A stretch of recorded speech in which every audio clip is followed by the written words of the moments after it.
Assalamualaikum warahmatullahi wabarakatuh. Perkenalkan, nama saya Muhammad Jan Mauladi dengan NIM 180700. Pada hari ini saya akan melakukan sebuah record tugas resume saya pada mata kuliah teknik pembentukan logam, khususnya di wire and bar drawing. Oke, pertama-tama apa itu sih drawing? Nah, drawing yang kita ketahui itu adalah sebuah gambar ya, menggambar. Nah, pada sebuah teknik pembentukan logam ada istilah yang bernama drawing. Nah, drawing ini adalah operasi di mana penampang bar, rod, atau wire dikurangi dengan menariknya melalui lubang cetakan gitu ya. Jadi, sebuah drawing ini yang pernah kita lakukan sebelumnya itu ada yang namanya ekstrusi. Sebenarnya hampir sama dengan ekstrusi drawing ini. Yang membedakan hanya jika drawing itu ditarik. Jika ekstrusi ada hanyalah ditekan saja, dan kalau drawing itu ditekan dan ditarik. Nah, oke, kita lanjut.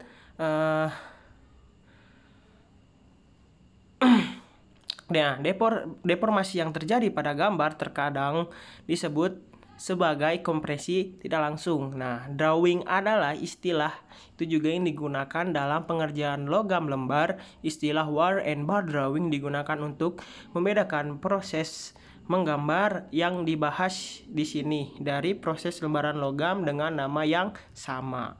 Perbedaan mendasar antara gambar batang dan gambar kawat adalah ukuran stok yang diproses. Jika bar drawing adalah istilah yang digunakan untuk sebuah batang dan batang yang berdiameter besar, sedangkan wire drawing ini berlaku untuk batang yang berdiameter kecil gitu. Ukurannya hingga 0,03 mili atau 0,001 inch. Ya, ini dikemungkinkan dalam penarikan kawat, meskipun mekanisme prosesnya sama untuk kedua kasus tersebut, metode peralatan dan bahkan terminologinya agak berbeda. Nah, ball drawing biasanya dilakukan sebagai proses single drop. Stok ditarik melalui satu lubang cetakan. Karena stok awal diameter besar, maka berbentuk silinder lurus, bukan berbentuk gulungan. Ini membatasi panjang pekerjaan yang bisa digambar yang membutuhkan operasi tipe beberapa ribu kaki kawat dan dilewatkan melalui serangkaian draw die. Jumlah cetakan bervariasi, biasanya antara 4 dan 12. Istilah gambar kontinu digunakan untuk menggambar jenis operasi karena proses produksi yang panjang yang dicapai dengan kumparan kawat yang dapat dilas dengan ujung masing-masing untuk membuat operasi benar-benar berkelanjutan.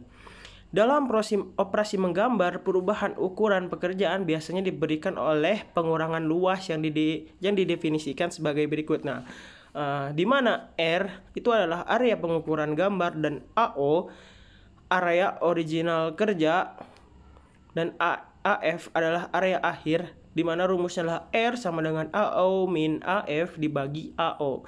Nah, dalam bar drawing, rod drawing, dan wire drawing diameter besar untuk operasi upsetting dan heading, istilah drop digunakan untuk menunjukkan perbedaan ukuran sebelum dan sesudah pekerjaan yang diproses. Dropnya hanyalah perbedaan antara diameter stok asli dan akhir.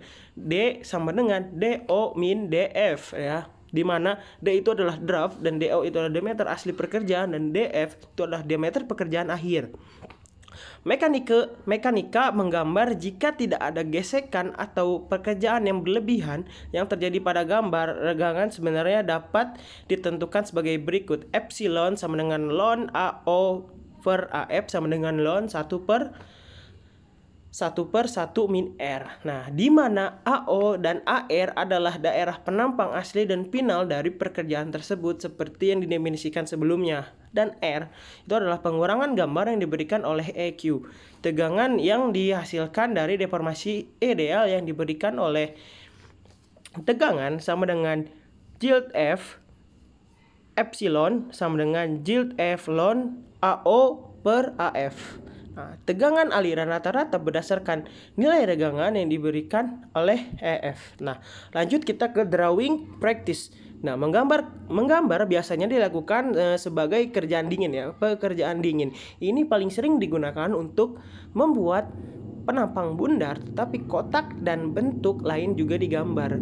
Gambar kawat adalah proses industri yang penting, menyediakan produk komersial seperti kawat listrik dan kabel, stok kawat untuk pagar, gantungan baju, dan lain-lain. Oke. Dan persediaan barang untuk memproduksi paku, sekrup, paku keling, pegas, barang perekat keras lainnya gitu ya. Nah, gambar batang digunakan untuk menghasilkan batang logam untuk pemesinan, penempaan, dan proses lainnya. Keuntungan menggambar dalam aplikasi ini meliputi 1. Kontrol dimensi yang dekat, 2. Permukaan akhir yang baik, 3. Sifat mekanis yang ditingkatkan seperti kekuatan dan kekerasan, dan 4. Kemampuan beradaptasi untuk produk massal atau batch yang ekonomis. Kecepatan menggambar setinggi 50 meter per second, kurang lebih 10.000 kaki per menit untuk kabel yang sangat halus. Dalam kasus gambar batang untuk menyediakan stok untuk pemesinan, operasi tersebut meningkatkan kemampuan pemesinan batang.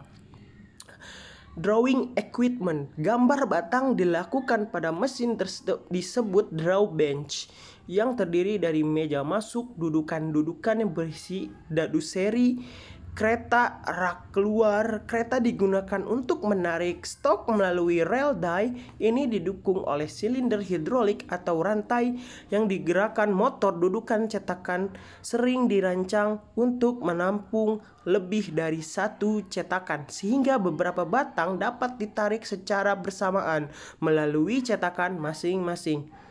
Penarikan kawat dilakukan pada mesin drawing kontinu yang terdiri dari beberapa draw dies dipisahkan oleh drum yang terakumulasi di antara die. Setiap drum disebut penggulungan digerakkan motor untuk memberikan gaya tarik yang tepat untuk menarik stok kawat melalui die hulu. Oke, draw dies mengimplementasikan fitur dan draw die yang khas ya. 4 wilayah dadu dapat dibedakan: 1. Masuk, 2. Sudut pendekatan, 3. Permukaan bantalan tanah, dan 4. Relief belakang. Daerah masuknya biasanya berupa mulut berbentuk lonceng yang tidak bersentuhan dengan pekerjaan. Tujuannya adalah untuk menyalurkan pelumas ke dalam cetakan dan mencegah penilaian pekerjaan dan permukaan cetakan. Pendekatan di mana menggambar terjadi berbentuk kerucut dengan sudut setengah panjang, biasanya bersekitaran dengan antara 6 derajat hingga 20 derajat. Oke. Bahan permukaan bantalan atau tanah menentukan ukuran stok akhir yang ditarik terakhir. Relief belakangan adalah zona keluar. Ini dilengkapi dengan sudut relief belakang setengah sudut sekitar 30 derajat. Draw die terbuat dari baja perkakas atau karbida yang disemen. Dies untuk operasi penarikan kawat kecepatan tinggi sering menggunakan sisipan yang disebut atau yang dibuat dari berlian sintetis dan alami. Untuk permukaan haus, preparation of the work. Sebelum menggambar, stok awal harus dipersiapkan dengan benar. Ini melibatkan 3 langkah: 1. Annealing, 2. Pembersihan, dan 3. Petunjuk. Tujuan annealing adalah untuk meningkatkan keuletan stok untuk menerima deformasi selama menggambar atau selama drawing ya. Seperti disebutkan sebelumnya, terkadang diperlukan anneal atau annealing di antara langkah-langkah dalam menggambar kontinu. Pembersihan stok diperlukan untuk mencegah kerusakan permukaan kerja dan menggambar mati. Ini melibatkan penghilang kontaminan permukaan kerak dan karat dengan cara pengawetan kimiawi atau peledakan tembakan. Dalam beberapa kasus, pelumasan permukaan kerja dilakukan setelah pembersihan. Lalu ada tube drawing. Nah, drawing dapat digunakan untuk mengurangi diameter atau ketebalan dinding pipa dan pipa tanpa sambungan setelah pipa awal diproduksi melalui proses lain seperti ekstrusi. Menggambar tabung dapat dilakukan dengan atau tanpa mandrel. Metode yang paling sederhana menggunakan non-mandrel dan tidak digunakan untuk pengurangan diameter. Seperti pada gambar 2, istilah tenggelam atau tabung kadang-kadang diterapkan pada operasi ini. Masalah dengan gambar tabung yang tidak menggunakan mandrel adalah kurangnya kontrol atas diameter, dalam, dan ketebalan dinding tabung. Ini sebabnya mengapa mandrel dari berbagai jenis digunakan. Yang pertama, menggunakan mandrel tetap yang dipasang pada batang penyangga panjang untuk menetapkan diameter, dalam, ketebalan dinding selama operasi. Batasan praktis pada panjang tiang penyangga dan metode ini membatasi panjang tabung yang dapat ditarik. Jenis kedua ditunjukkan dalam B, menggunakan busi apung yang bentuknya dirancang sedemikian rupa sehingga menemukan posisi alami di zona reduksi dadu. Metode ini menghilangkan batasan lama kerja yang ada dengan mandrel tetap.